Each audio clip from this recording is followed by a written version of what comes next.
No. No. What do we look like first? Tweet, tweet. Nobody tweets. I don't tweet either. I understand Facebook. You know, you've got to be friends with somebody on Facebook in order to communicate with them. But apparently what I've understood about tweeting is you can tweet anybody in the whole world and they can tweet you back. You don't have to be friends with them. You can just tweet. I read a story about a woman by the name of Victoria Carlin. She lives in London. She works for a circus. And she saw a tweet by a man that works for Waterstone Books in London, England. And it struck her fancy. She thought that was the funniest tweet she's ever seen in her entire life. And she said, I love this tweet, so I want to marry this man who sent out this tweet. And so all her friends said, well, if you want to marry him, why don't you just ask him for a date? So she starts tweeting this guy.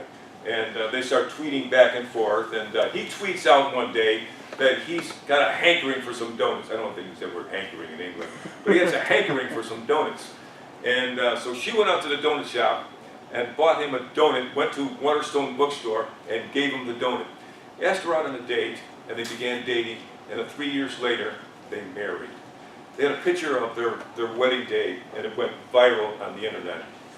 Just the most beautiful story ever. And you think about the internet and all the bad things that can happen on the internet, but there's a lot of good things that can happen on the internet. Some of these Christian dating services, and it's helpful in finding a mate, and there's a lot of good things that can happen on the internet. And that's one of the best things that have ever happened to us is to be married. Find that woman, and that woman find that man. Now, we've been studying the book of Song of Songs, or the Song of Solomon. And if you remember the first chapter, we talked about this woman. She's the Shulamite. We don't know why we call it the Shulamite. That might be a female version of Solomon. It might be the indication of where she lived. But she's the Shulamite, and she's been oppressed by her brothers. You know, she's like Cinderella. And she's out working in the fields, and she has this low self-esteem. And then she meets her lover, which we refer to as Solomon. He builds her up, he encourages her. And in chapter 2, she says, I'm the rose of Sharon, the lily of the valleys. Suddenly, she has this self-esteem that she never had before because of her lover. And then in chapter 3, we saw that how she wrestled. You know, you want to maintain your virginity. You want to make sure that you've got the right man. So she's wrestling and struggling with that. And then at the end of the chapter, we saw Solomon come for her in a carriage. Now, in the ancient world, that's how men would proceed in the area of marriage. He would first ask for the woman's hand in marriage, ask the mother and father for her hand in marriage, and then he would come and he would take her off in a carriage. So symbolic, what's happened in that chapter is that she has married him. And what I'd like to do this morning is look the day of that marriage, then the evening of their wedding. And it's found in chapter 4 of the Song of Solomon. So let's take a look at it. Chapter 4, Song of Solomon.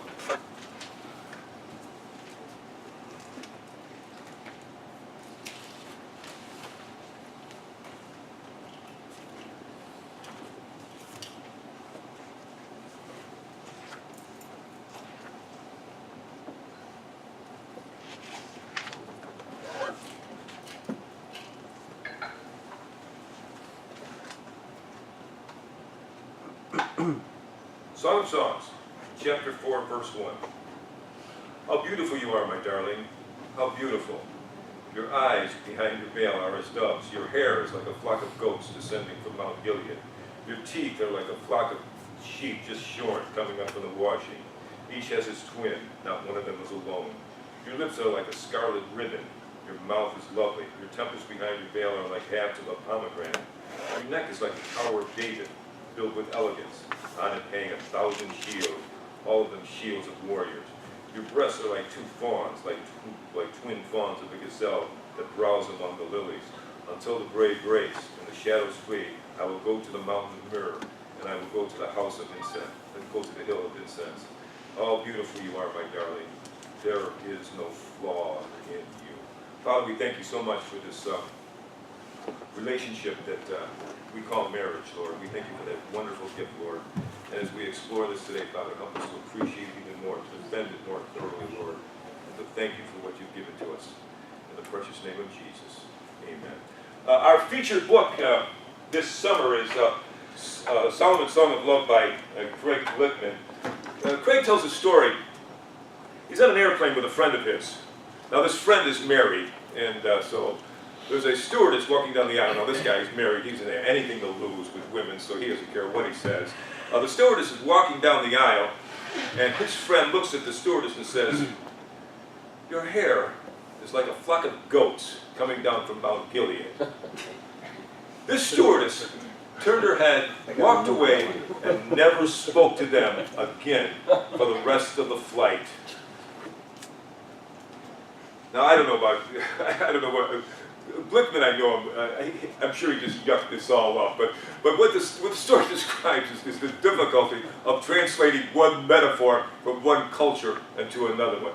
What he's saying when he says that her hair is like a flock of goats coming down Mount Gilead, it's like you can picture this beautiful mountain, and in the back you're looking at this flock of goats coming down this black stream just flowing down this mountain. It's sensuous, it's beautiful, and that's what he's saying about her hair. She has sensuous, beautiful hair. He describes her eyes as being like doves, pure, sincere, honest. And it's interesting, when the Shulamite describes her love for him, she describes his eyes in the same way. They're like the eyes of a dove, simple and pure and sincere. And he says that her temples are like half a pomegranate. Now when he speaks of temples, I think he's talking about the whole side of the face, I think including the cheekbone. Pomegranates are the fruit of romance in the ancient world. They're red. And I don't know a lot about women's makeup, but I remember years ago they used to wear rouge on it. I don't even know if women wear rouge anymore or not, but that rouge makes them look so much attractive and very, very sensuous and lovely. And that's what he's saying about her cheeks. He describes them as being like pomegranates, red. And he describes her lips as being like a red ribbon. The word ribbon probably is better translated thread. It's the Hebrew word hum, and the Hebrew word hum means thread. So it's a red thread. And what he's saying is your lips are finely distinguished. They're very fine features, and they're red, they're beautiful, and they're just wonderful. And then he describes her teeth. They're like sheep that have been shorn and freshly washed. I guess the idea there is that they're white because of the washing, and they're finally shorn, that they're white. And he says that the teeth match. They're not crooked, they're absolutely perfectly formed. But there's something else about that metaphor. They're like sheep, like little animals. When Ellen and I were coming home from North Carolina a couple of weeks ago, we're driving along, and along the side of the road we see a fawn, a little baby fawn. Oh, look, there's a little fawn. Oh, honey, it's so cute. Oh, it just brings smiles to your face when you see those little animals. And that's what I think he's talking about her when he sees these sheep. Her teeth are like sheep. They're like little animals that make you smile. Her smile makes him smile. And then he describes her neck as like the Tower of David.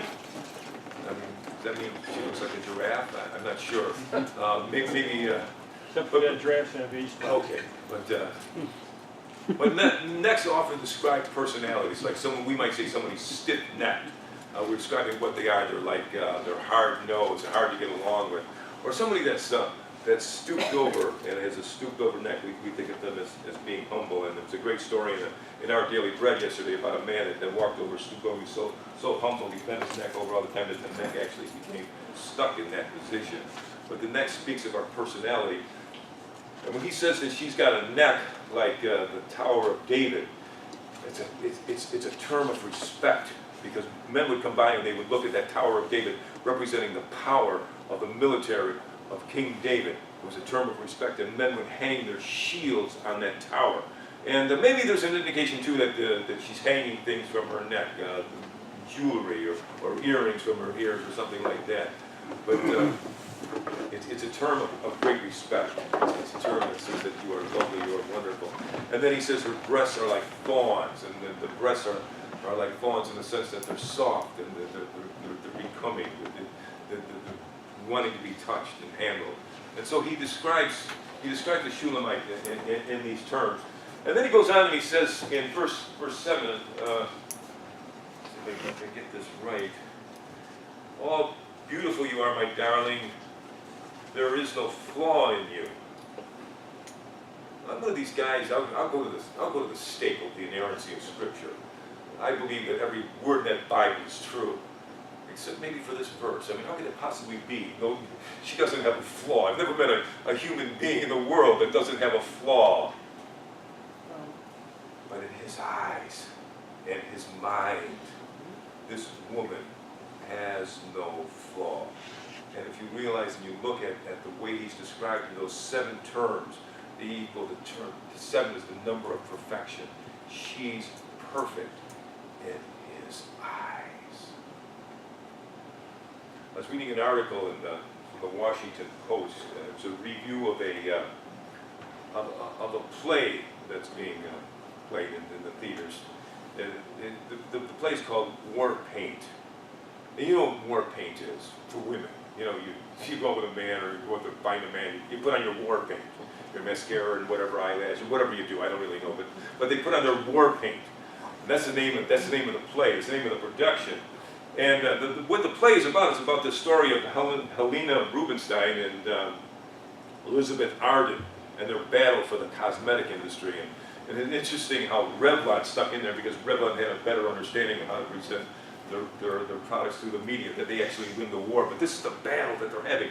And the reviewer of that play said that the reason that this play is popular, and the whole purpose of it is it shows that there's a battle for the insecurities of women. And you think about it. You think about what it's like to be a woman. And you look at all these other women. Oh, she's got longer hair than I do. Oh, she's got prettier hair than I do. Oh, she's got longer legs than I do. Oh, she's got shorter legs than I do. She's got a bigger waist, smaller waist, longer arms. And they're constantly comparing one another. And there's these deep-seated insecurities that women have. Because men are looking at other women. And women become insecure about it. What I propose today is that we compliment our wives. We compliment our women. Make sure that that woman in your eyes is the greatest woman in the world, and that you don't even have an indication in the world that you would look at anybody else. She is without flaw in your life. She's beautiful, everything about her. Find ways to compliment her. Find ways to build her characteristic. She has no flaws. Once in a while, though, you do find flaws. And I read an article once that says, if you fall in love with someone and want to marry them for their flaws. Don't marry them in spite of their flaws, but marry them for their flaws. And I was thinking last week, I found a flaw in my wife. It's really cool, really a great moment. I was taking my wife's mother to the doctor, and she was in there with the doctor, and I was watching the television, and then there was a segment on the television that said that dental flossing is not good for you. And I said, oh my gosh, my wife flosses with dental floss all the time. She does it every night. So immediately after taking her home, I went immediately to the store where it works. I said, honey, I love you very much, but I found a flaw in your life. Your dental floss. You realize how much money you're costing us because of all this dental flossing that you're doing. Now, I don't know who put out the report. I have a sneaking suspicion that it's somebody that has a vested interest in tooth decay. I don't know. Well, I was going to check with her dentist this week to make sure that whether flossing is really good for you or not. But my point is this. If there's a flaw, you can talk it out in a kind, loving way. Keep building up your women. Keep telling them how wonderful and beautiful they are. And if there's something that's bothering you, find that flaw in her and talk it out. Keep encouraging. Keep building her up. That's what we need to do. We need to keep building up their outer characteristics. But he goes on now, and he begins to build her up for her inner characteristics. So let's pick up in verse 8. Come with me from Lebanon, my bride. Come with me from Lebanon. The sound from the crest of Amana, to the top of Shinir, the summit of Hermon, from the lion's dens and the mountain haunts of the leopard. You have stolen my heart, my sister, my bride. You have stolen my heart. With one glance of your eyes, with one jewel of your necklace. How beautiful is your love, my sister, my bride. How much more pleasing is your love than wine, and the fragrance of your perfume than spice. Your lips drop sweetness as the honeycomb, my bride. Milk and honey are under your tongue. The fragrance of your garment is like that of Lebanon. You are a garden locked up, my sister, my bride. You are a spring enclosed, a sealed fountain.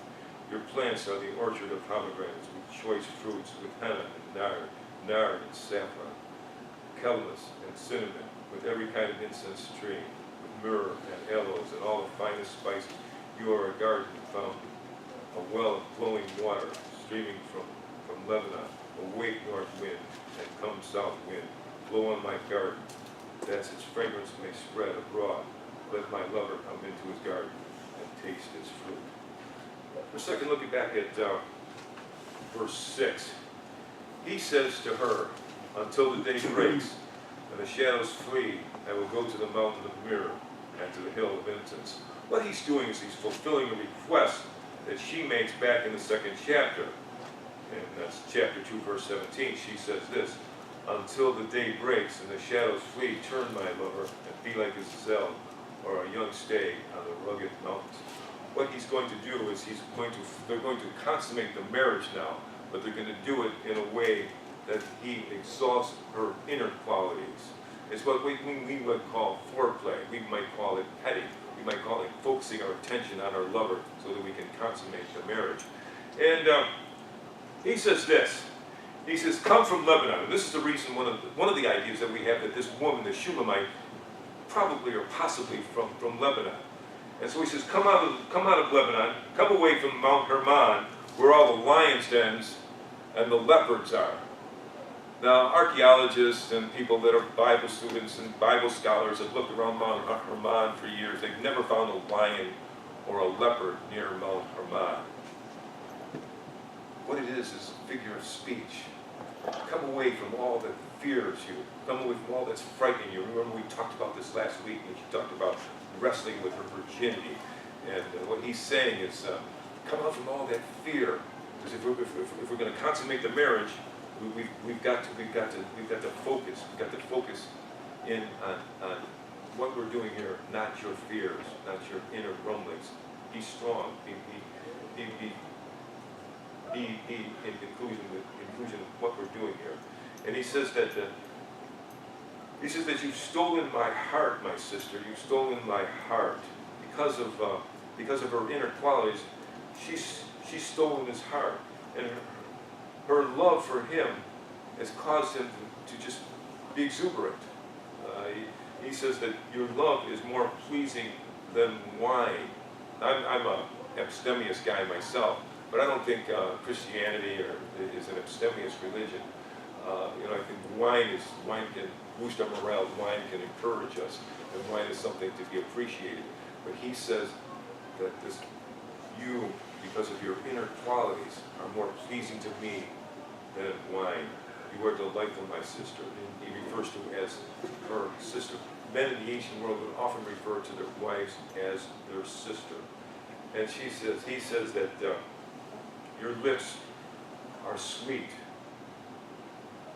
and there's milk and honey under your tongue. If you remember how God described the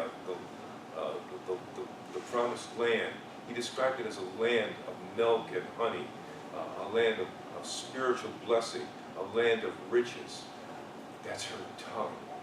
Her tongue has spiritual riches, blessing.